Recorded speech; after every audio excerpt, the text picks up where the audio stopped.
नमोस्तु आचार्य जिनराज जैन, डालमिया, राजपुर रोड, दिल्ली आपसे संग्रह कर रहे हैं। आचार्य तुलय परिणति ग्रंथ में कोड़ा कोड़ी शब्द आया है, तो आचार्य इस कोड़ा कोड़ी शब्द का अर्थ क्या होता है और कार्मण वर्गणा का कलर कैसा होता है, रंग कैसा होता है? कृपया इन दोनों शंकाओं का समाधान करें। नमोस्तु आचार्य। कोड़ा कोड़ी बहुत सरल अर्थ है कोड़ा कोड़ी का। कोड़ा और कोड़ी दो शब्दों से मिलकर बना हुआ है। 1 करोड़ को 1 करोड़ में गुणा कर दीजिए, जितना लब्ध आता है, जितना फल की प्राप्ति होती है, उतना कोड़ा कोड़ी कहलाता है। अब आप 1 करोड़ में 1 करोड़ का गुणा कर दीजिए तो 1 करोड़ में कितने शून्य लगते हैं? 7 शून्य लगते हैं।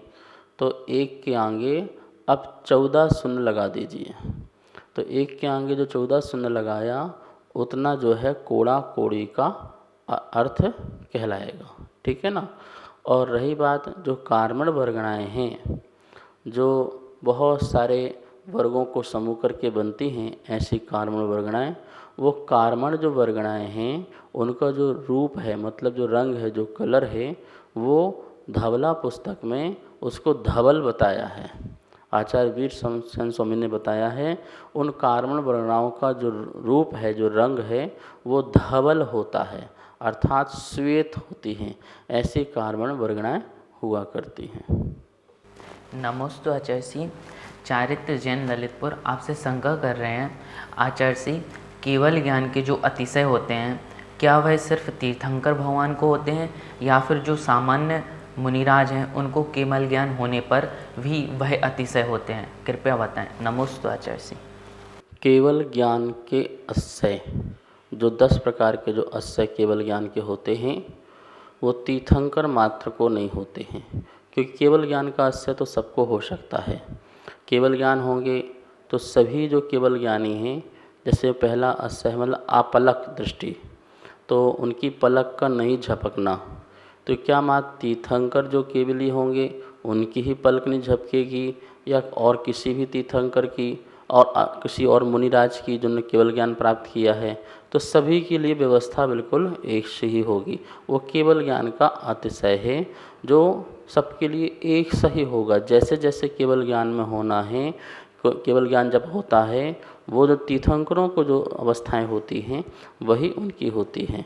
हाँ, समोषण आदि जो है वो तीर्थंकर का लगता, वो बात अलग है, लेकिन जो केवल ज्ञान के अस्य बताएं, सुगंधित वायु का बहना और जो है पुष्प वृष्टि आदि होना, तो इस प्रकार से केवल ज्ञान के अस्य में यह अस्य सबके एक से ही होते हैं।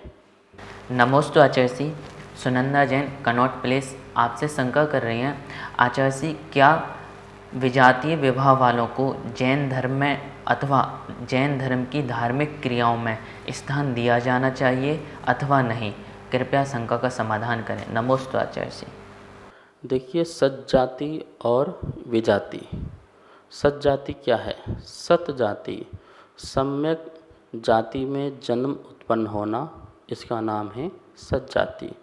संस्कारों के साथ जन्म होना, इसका नाम है सज्जाति।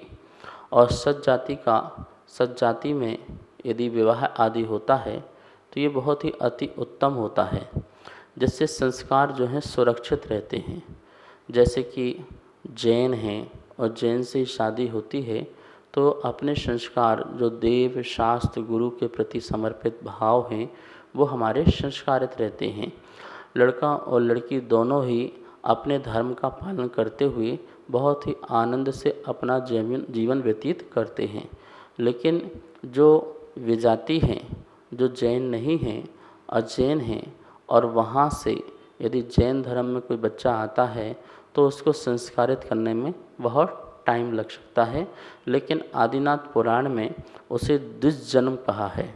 एक तो वह जन्म जो जैन कुल में ही जन्म लिया, वो तो सज्जाति जन्म हो ही गया, और एक जन्म ऐसा है जिसने जैन कुल में जन्म नहीं लिया लेकिन जैन कुल में आकर के संस्कारित होता है और जैन धर्म को पूर्ण रूप से स्वीकार करता है, उसे द्विज जन्म कहा है। द्विज मतलब दूसरा।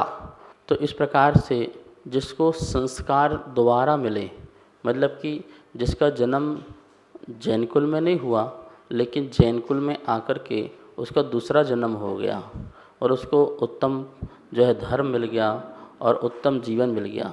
जैसे मुनिराज आदि हैं, तो मुनिराज को भी जब दीक्षा लेते हैं तो वे कहते हैं अब तुम्हारा दूसरा जन्म हो गया, द्विजन्म हो गया। मतलब एक जन्म तो जो आपकी माँ ने दिया वो एक जन्म माँ द्वारा, एक जन्म अब जो गुरु संस्कार दे रहे हैं, गुरु जो शिक्षा दे रहे हैं, दीक्षा दे रहे हैं, तुम्हारा नया नाम दे रहे हैं, तो वो क्या हो गया, अब दूसरा जन्म हो गया। ऐसे ही जो आदिनाथ पुराण में कहा गया है कि लड़की जो है जा नहीं सकती है, लेकिन लड़की किसी दूसरे कुल से आ सकती है। आने को निषेध नहीं किया है, जाने को निषेध किया है, क्योंकि जाने वाला तो जो क्या करेगा, जैन कुल के समस्त संस्कार को छोड़ ही देगा, लेकिन आने वाला क्या करेगा, जैन कुल के संस्कारों को क्या करेगा, ग्रहण कर लेगा। तो इस प्रकार की व्यवस्थाएं हैं। वर्तमान में दूसरे के यहाँ का बच्चा लेना बहुत ही टेढ़ी खीर है, उसको अपने संस्कारित करना बहुत मुश्किल होता है, क्योंकि वर्तमान में आप ही संस्कारित नहीं हैं।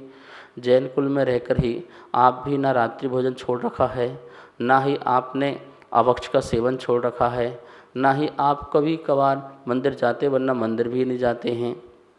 जब आप ही स्वयं जैन धर्म से संस्कारित नहीं हैं, तो दूसरे का बच्चा आकर के आपसे कैसे संस्कारित हो जाएगा, वो कैसे जैन धर्म से संस्कारित हो जाएगा, तो बहुत मुश्किल है।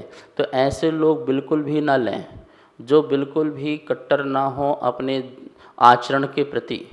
आचरण क्या है, देव दर्शन रोज करना, रात्रि भोजन नहीं करना, झूठ नहीं बोलना, चोरी नहीं करना, ये 5 पाप हैं। 5 पापों को तो छोड़े एक देश रूप से, वही तो कट्टर कहलाएगा, कुल से संस्कारित कहलाएगा। वो तो आप जीरो हैं उसमें। और ऐसे लोग अन्न की बच्ची लेके आएंगे तो वो ना स्वयं संस्कारित होंगे ना दूसरों को, उससे प्रभाव दूसरे का पड़ जाएगा और आपका कुल भी क्या हो जाएगा, अन्न कुल रूप हो जाएगा, मतलब अन्न संस्कारित हो जाएगा। और आपका जैन धर्म जो थोड़ा बहुत 1-8% होगा वो भी आपसे छूट जाएगा। तो ऐसे लोग बिल्कुल भी अन्य जो हैं विजातियों को अपना सजाती बनाने की कोशिश न करें, लेकिन जो बहुत ही अच्छे कट्टर हैं और बहुत ही धर्म ध्यान में हैं, और ऐसा कहीं बच्चा आता है अच्छे कुल से, ब्राह्मण से, क्षत्रिय आदि से और उच्च वैश्य से, तो उसे आप ग्रहण कर सकते हैं। सभी को सादर जय जिनेंद्र। आप नित्य आगम धारा शंका समाधान पूज्य गुरुदेव के मुखारबिंद से सुन रहे हैं और अपनी शंकाओं का आगम के अनुसार समाधान पा रहे हैं। और पूज्य गुरुदेव की 6 डाला की पाठशाला भी आप आदिनाथ टीवी चैनल के माध्यम से नित्य देख रहे हैं और घर बैठे स्वाध्याय कर रहे हैं। अगर आपको पाठशाला संबंधित कोई भी शंका आपके मन में उत्पन्न हो रही है तो आप हमें नीचे दिए गए नंबर पर भेज सकते हैं और अन्य सभी शंकाएं हमें भेज सकते हैं और आपको उन शंकाओं का आगम के अनुसार समाधान प्राप्त होगा पूज्य गुरुदेव के मुखारविंद से और आदिनाथ टीवी चैनल के माध्यम से। आप इस कार्यक्रम के पुण्यार्जक भी बन सकते हैं और पूरे देश में अपना नाम प्रसारित करा सकते हैं। अगर आप इस कार्यक्रम के पुण्यार्जक बनना चाहते हैं तो हमें नीचे दिए गए नंबर पर संपर्क करें। 1 महीने के लिए 11,000 रुपये की राशि के माध्यम से आप पुण्यार्जक बन सकते हैं और अपना नाम आदिनाथ टीवी चैनल के माध्यम से पूरे विश्व में प्रसारित कर सकते हैं। जय जिनेंद्र। इस कार्यक्रम के पुण्यार्जक थे